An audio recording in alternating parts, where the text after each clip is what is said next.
ಹರೇ ಶ್ರೀನಿವಾಸ ಶ್ರೀ ಗುರುಭ್ಯೋ ನಮಃ. ಹರಿಕಥಾಮೃತಸಾರ ಗುರುಗಳ ಕರುಣದಿಂದಾಪನಿತು ಪೇಳುವೆ, ಪರಮ ಭಗವದ್ಭಕ್ತರಿದನಾದರದಿ ಕೇಳುವುದು.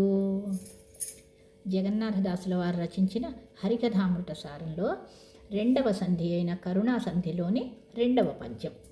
ఈ పద్యంలో దాసుల వారు ಕನ್ನಡ ಕೃತಿಯಾದರೂ ಜ್ಞಾನಿಗಳು ಸ್ವೀಕರಿಸುವರು ಎಂದು ದೃಷ್ಟಾಂತದೊಂದಿಗೆ ಸಮರ್ಥಿಸುವರು. అంటే వారు ఈ గ్రంథాన్ని ప్రాకృత భాష అయినటువంటి కన్నడ భాషలో రచించారు. జ్ఞానులైన వాళ్ళు సాధారణంగా సంస్కృత కావ్యాలని, సంస్కృత గ్రంథాలని చదువుతారు, వింటారు, వాటిని ఆదరిస్తారు. కానీ తాను రచించినటువంటి ప్రాకృత భాష అయినటువంటి కన్నడంలో రచించిన కృతి అయినా కూడా దీన్ని జ్ఞానులు స్వీకరించగలరు అంటూ దృష్టాంతంతో చెప్తున్నారు. వాన నీరు, వర్షపు నీరు పెద్ద నదిలో కలిస్తే ఎలా అందరూ స్వీకరిస్తారో అలాగే భగవంతుని మహిమతో కూడినటువంటి ఈ గ్రంథాన్ని జ్ఞానులు తప్పకుండా స్వీకరిస్తారు అంటూ దృష్టాంతం చెప్తున్నారు మనకి ఇక్కడ. ಮಳೆಯ ನೀರೋಣಿಯಲು ಪರಿಯಲು ಬಳಸರೂರೊಳಗಿದ್ದ ಜನರ ಜಲವು ಹೆದ್ದೊರೆ ಕೂಡೆ ಮಜ್ಜನ ಪಾನಗೈದಪರು, ಕಲುಷ ವಚನಗಳಾದಡೆಯು ಬಾಂಬೊಳೆಯ ಪೆತ್ತನ ಪಾದ ಮಹಿಮಾ ಜಲಧಿ ಪೊಕ್ಕದರಿಂದ ಮಾಣ್ದ ಪರೇ ಮಹೀಸುರರು. ಮಳೆಯ ನೀರು ಓಣಿಯಲು ಪರಿಯಲು, ಬಳಸರು ಊರೊಳಗಿದ್ದ ಜನರು, ಆ ಜಲವು ಹೆದ್ದೊರೆಗೂಡೆ ಮಜ್ಜನ ಪಾನಗೈದಪರು, ಕಲುಷವಚನಗಳಾದಡೆಯು ಬಾಂಬೊಳೆಯ ಪೆತ್ತನ ಪಾದಮಹಿಮಾ ಜಲಧಿ ಪೊಕ್ಕದರಿಂದ ಮಾಣ್ದಪರೇ ಮಹೀಸುರರು. ಇದು పదవిభాగం. మಳೆయ నీరు అంటే వాన నీరు. ఓణియలు, ఓణి అంటే వీధి, వీధి మన యొక్క వీధిలో ఓణి. పరియలు, పరి అంటే హరి, ప్రవాహం, ప్రవహిస్తూ ఉంటే. బళసరు ఊరొళగిద్ద జనరు, దానిని ఊరిలో ఉన్నటువంటి జనం ఎవ్వరూ ఉపయోగించరు. ఇక్కడ శబ్దార్థాలున్నాయి. మజ్జన అంటే స్నాన, హెద్దొరే అంటే హిరిడాద తోరే అంటే పెద్ద ప్రవాహం ఉన్నటువంటి ఒక మహానది. పాన అంటే తాగటానికి, కుడియుగుదు తాగటం. బాంబొళే పెత్త, బాంబొళే అంటే గంగ, పెత్త అంటే జనక తండ్రి. బాంబొళే పెత్త గంగా జనకనాద త్రివిక్రమ, గంగా జనకుడైనటువంటి త్రివిక్రమ రూపి పరమాత్మ. జలధి అంటే సముద్రం. మాండపరే స్వీకరించరా, స్వీకరించలారరే, స్వీకరించకుండా ఉంటారా, స్వీకరిస్తారు అని. మహీసురరు బ్రాహ్మణులు. మహి అంటే భూమి, సురరు అంటే దేవతలు, భూమి మీద దేవతలు. భూసురరు లాగానే మహీసురరు బ్రాహ్మణులు. భావార్థం ఏంటంటే మಳೆయ నీరు ఓణియలు పరియలు, వాన నీరు, వర్షపు నీరు మన వీధిలో ప్రవహిస్తూ ఉంటే జనము దాన్ని ఉపయోగించరు. ಬೀದಿಯಲ್ಲಿ ಹರಿಯುವಾಗ ಸ್ವೀಕರಿಸದಿದ್ದ ಜನ ಇದೇ ನೀರು ನದಿಗೆ ಸೇರಿದರೆ ಸ್ನಾನಕ್ಕೆ, ಕುಡಿಯಲಿಕ್ಕೆ ಬಳಸುವರು. వర్షపు నీరు మన వీధిలో ప్రవహిస్తూ ఉంటే జనము దాన్ని దేనికి ఉపయోగించరు. అదే నీరు ప్రవాహం వెళ్ళిపోయి నదిలో కలిసినప్పుడు నదిలో నీరు అందరూ కూడా స్నానానికి, తాగటానికి కూడా ఉపయోగిస్తారు. ಅದೇವಿಧಂಗ ಹಾಗೆ ನಮ್ಮ ಪ್ರಾಕೃತ ಭಾಷೆಯಲ್ಲಿ ಹರಟಿ ಹೊಡೆದರೆ ಜ್ಞಾನಿಗಳು ಕೇಳಲಾರರು. అదేవిధంగా మన వీధిలో ప్రవహించే వాన నీరులాగా ప్రాకృత భాషలో ఏదో కాలక్షేపం కబుర్లతో రాసినటువంటి గ్రంథాన్ని జ్ఞానులైనటువంటి వాళ్ళు స్వీకరించరు, దాన్ని వినరు, వినటానికి ఇష్టపడరు. అదే ಹರಿಮಹಿಮಗಳನ್ನು ಪ್ರಾಕೃತ ಭಾಷೆಯಲ್ಲಿ ವರ್ಣಿಸಿದಾಗ ನಮ್ಮ ಮಾತನ್ನು, ನಮ್ಮ ಕೃತಿಯನ್ನು ಅವಶ್ಯವಾಗಿ ಸ್ವೀಕರಿಸುವರು. ఇదే వర్షపు నీరు వీధిలో ప్రవహించేటప్పుడు స్వీకరించకుండా నదిలోకి వెళ్ళినప్పుడు ఎలాగైతే స్వీకరిస్తారో అలాగే జ్ఞానులు కూడా ప్రాకృత భాషలో రచించినటువంటి గ్రంథము భగవంతుని మహిమల్ని వర్ణించనటువంటి గ్రంథమైతే స్వీకరించరు.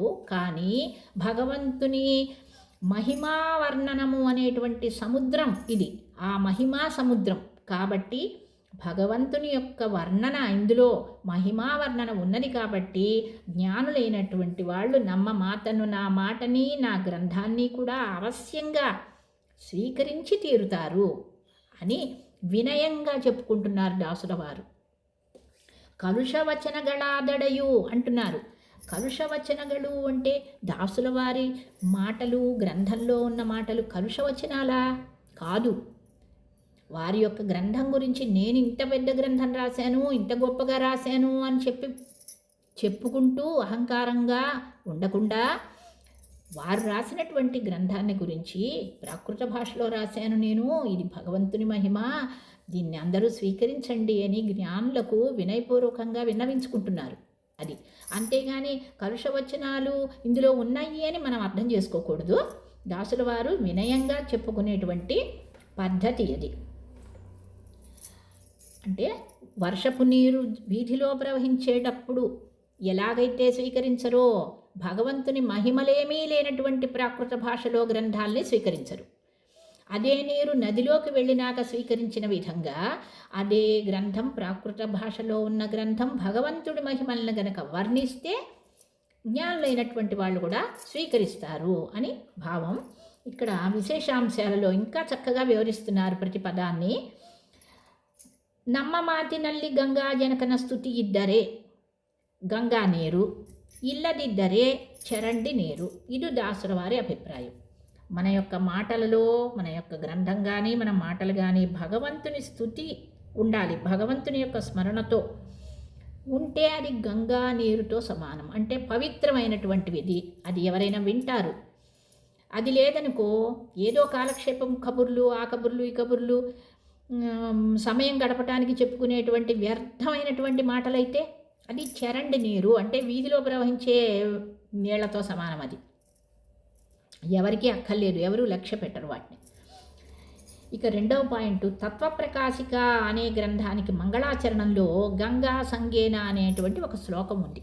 గంగా సంగేన అంటే గంగా సంగేన, ఆ గంగా జనకుడైనటువంటి భగవంతుడు, ఆ గంగా త్రివిక్రమ రూపి పరమాత్మన పాదం నుంచి పుట్టినటువంటి గంగా చాలా పవిత్రమైంది. అలాంటి గంగా సంగేన అంటే పవిత్రం, అంత పవిత్రం అన్నమాట. ఆ యొక్క పావిత్ర్యతని గురించి చెప్పటం కోసం ఆ శ్లోకం యొక్క వ్యాఖ్యానాన్ని ఇక్కడ దాసుల వారు తీసుకున్నారు, కన్నడీకరణ చేశారు. బాని నింద బంద ಹೊಳೆಯಾದ್ದರಿಂದ గంగకే బాంబొళే ఎన్నువరు. మనకి పద్యంలో బాంబొళెయ పెత్తన అన్నారు. బాంబొళే అంటే గంగా. బాంబొళే అనే పేరు ఎందుకు వచ్చింది గంగకు? బాని నింద బంద ಹೊಳೆಯಾದ್ದರಿಂದ, ఆకాశం నుండి వచ్చి ప్రవాహంగా కిందకి దిగింది గంగాదేవి. ఆకాశం నుంచి ఎట్లా వచ్చింది?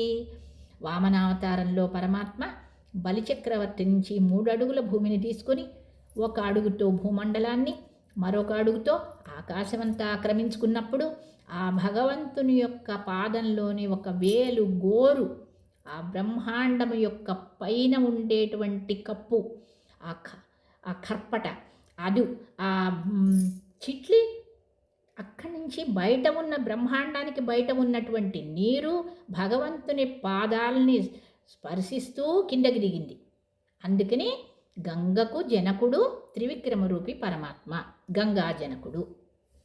అందుకని బాని నింద బంద ಹೊಳೆಯಾದ್ದರಿಂದ గంగకే బాంబొడే అని పేరు. ఇక్కడ ಯಾವುದೇ ಭಾಷೆಯಾದರೂ ಹರಿಕಥೆಗಳನ್ನೇ ಕೇಳುತ್ತಿದ್ದರೆ ಅಥವಾ ಹೇಳುತ್ತಿದ್ದರೆ ಅವರೇ నిజವಾದ బ్రాహ్మణరు ಎಂಬುದು దాసರ భావ. మహీసురరు అన్నారు కదా, మాండపరే మహీసురరు స్వీకరించరా? మహీసురరు బ్రాహ్మణులు అంటే జ్ఞానులైనటువంటి వాళ్ళు ఏం చేస్తారు? భగవంతుని కథల్నే చెప్తూ ఉంటారు, వింటూ ఉంటారు, వాళ్ళే నిజమైనటువంటి బ్రాహ్మణులు అని దాసుల వారి భావం. ఉపమానము ఉపమేయము చెప్పారు ఇక్కడ. ఉపమానం ఏంటి? వాన నీరు.